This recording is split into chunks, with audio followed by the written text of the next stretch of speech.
Joining us now on the Deseret First Credit Union hotline is BYU basketball great and current top-level professional hoopster in Italy, Jonathan Tavernari, who is in Vegas with his AAU team. Jonathan, how's the basketball in Vegas? AT! It's great, guys. Thanks for having me on the show. It's been fun watching these Brazilian kids. They're from the club that I grew up playing for. Kind of helped them experience some of the things that I got to experience. When I came to the U.S. and I got to play AAU. Got to get looks from colleges this way. So it's kind of fun to be able to pass it on. The same way that it was done for me. Do they have the basketball version of Joga Bonita as well? I wish. They're learning that in America. You gotta. It games a little bit faster, a little bit more physical. So. But it's a good experience for them. I mean, they are, they're doing well in their league back in Brazil, back home, and so, and they're loving the experience here, and and for me, this is, I've never been a guy that wanted to coach. I'm very organized. My whole thing is getting things done. I'm grateful that this trip, excuse me, this trip has been so far, has been hiccup free, and knock on wood. I don't want to jinx myself, but. I mean, everything is going smooth, and timing and everything. So I'm grateful that everything is just rolling around as it should. It takes a special skill set to be able to coach basketball while you're doing an interview on BYU Sports Nation. Are you sure you can handle the pressure today? Well, I'm not coaching. Like I said, I'm just the money behind everything, and I just got to make sure that kids get fed, and which is funny because I'm actually at the end of the day. I go and, I do their laundry and I pull everything together and fold everything. And so, hey, how you doing?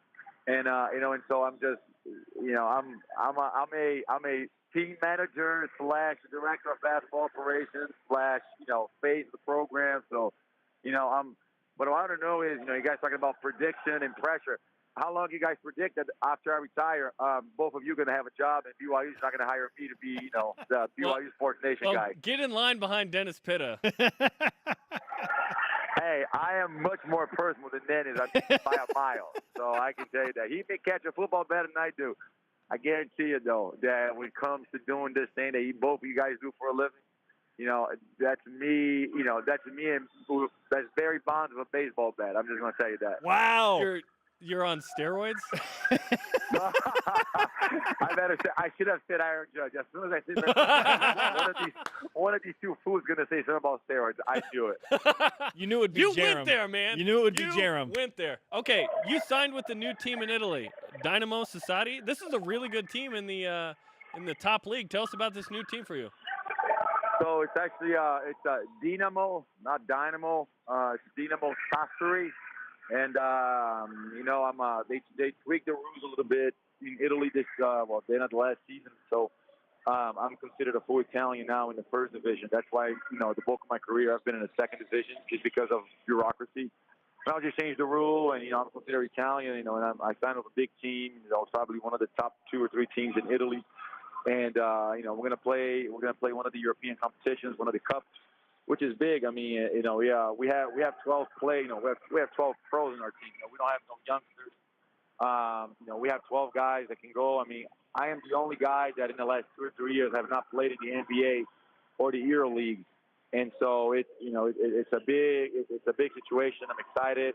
When I spoke to the coach, he actually told us that the goal is to win all 4 competitions that we're going to participate. We get to play in the Super Cup, which is a rematch of the Italian League finals and the Italian Cup finals. Then we participate in the Italian Cup, also in the Italian League, and then we get to participate on the Champions League. So the bracket is, I think, our regular bracket. We go to Russia, we go to Spain, France, Germany, Greece, and then we also go to Israel. And then there are a couple more teams that we have to find out where who we played and where we go, but.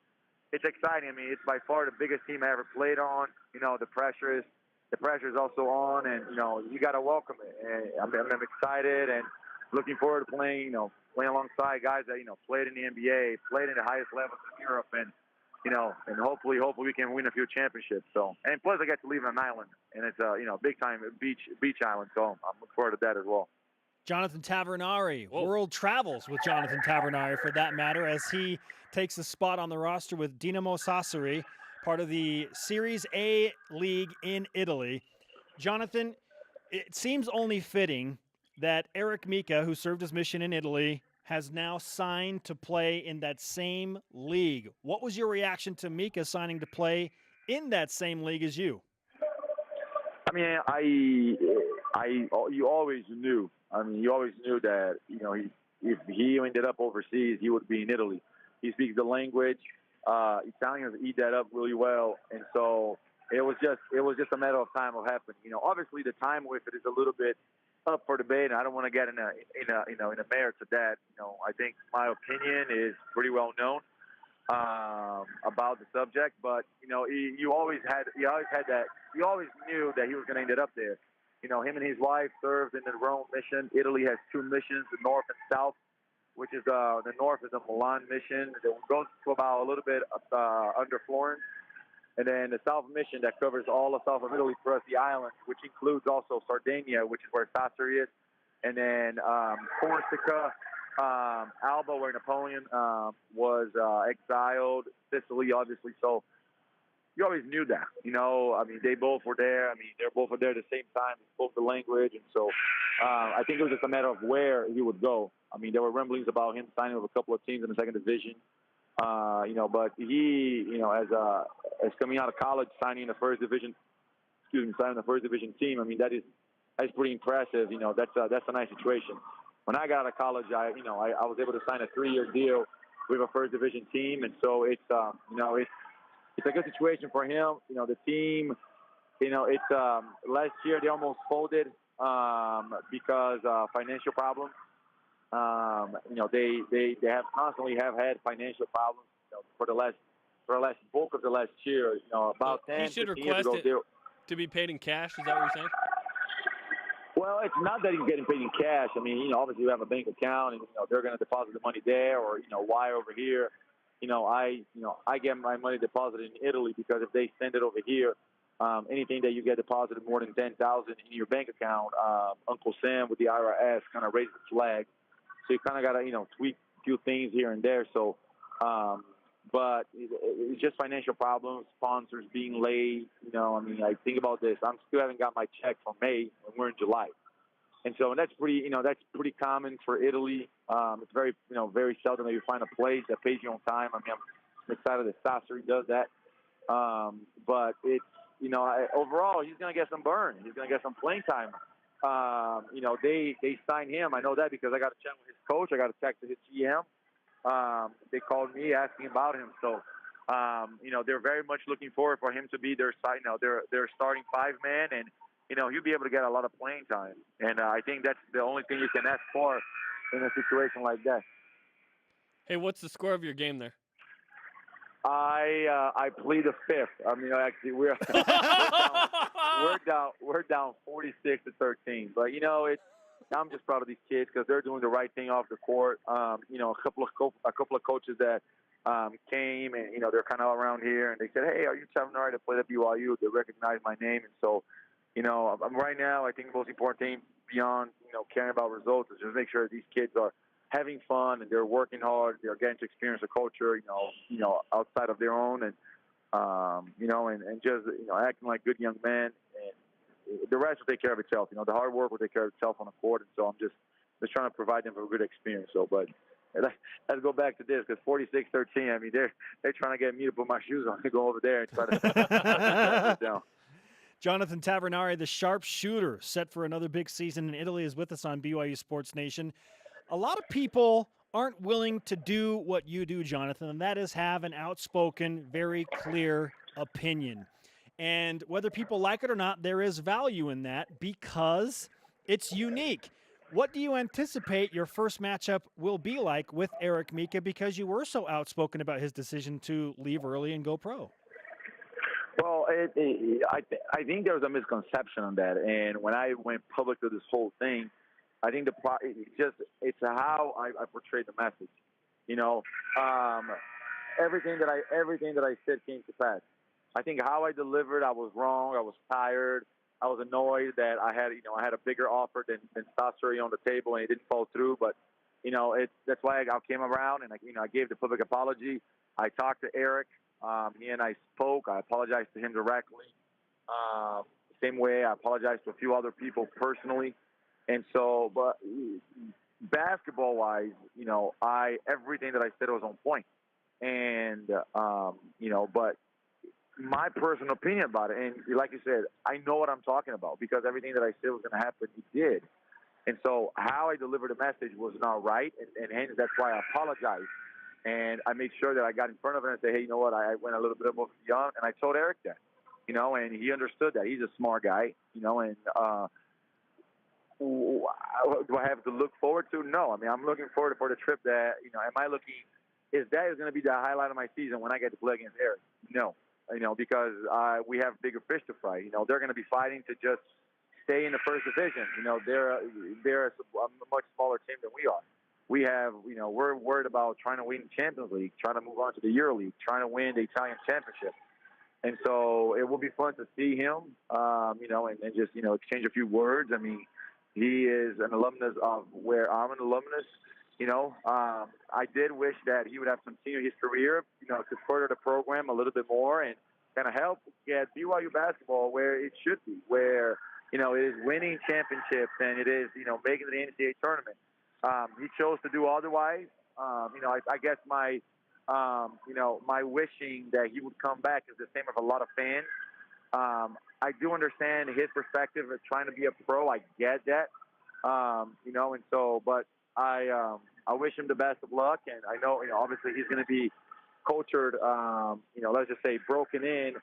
A lot of times Americans have a hard time adjusting to the new culture. I mean, if somebody says that it's not like that, they're lying to you because it is a cultural shock. It is a very different mannerism. I mean, think about this. Italy closes down the entire country from about noon or 1 o'clock in the afternoon to about 3:30 or so they can take their little afternoon nap. And so it is a very different culture. Him and his wife are going to be acclimated to that as well. And, I wish him the best of luck. And, I think it'll be fun to see him play, and we'll probably snap a picture.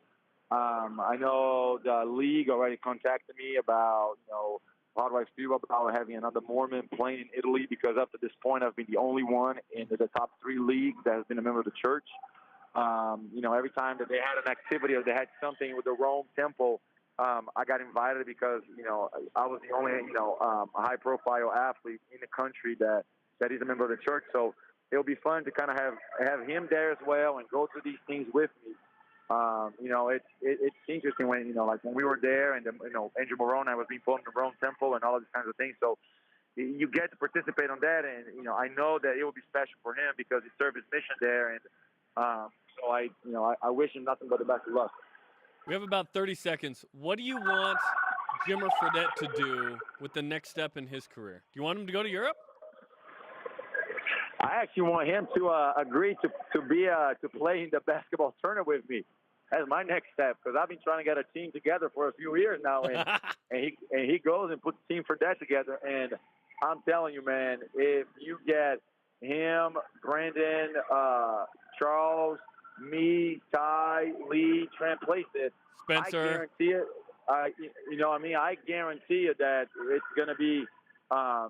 We can win the thing, and you have a lot of guys like now you have Eric, now you have Chase Fisher, and I guarantee you that if you get all of us in that together in the same gym, we can win the thing, and I don't care what anybody else says, and so that's my next suggestion for Jimmer's career, because I mean he made his millions, he is the lonely master, lowly chef, whatever they call him over there in Japan, or in China, excuse me. So he made, he's set for life. Him and Wesley, his little daughter, and Whitney, they're set for life. So I just hope that he accepts for us to put a BYU team together and kind of give a little bit of credit to Coach Rose, because let's all be honest over here.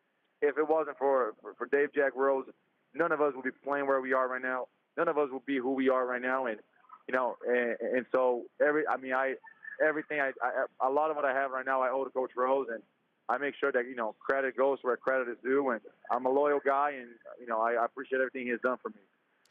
Okay, you can't get this job if I say 30 seconds and you go 90. We'll have to work on that later, okay, brother? Hey, when you get to be me, you get to do a lot of things that people say you can't do. So let me just tell you that, all right? So, let's go a little bit longer, but just remember that. Jonathan, great to talk to you, man. Good luck in Italy and in Las Vegas with your team, for that matter. We'll talk to you again soon, man.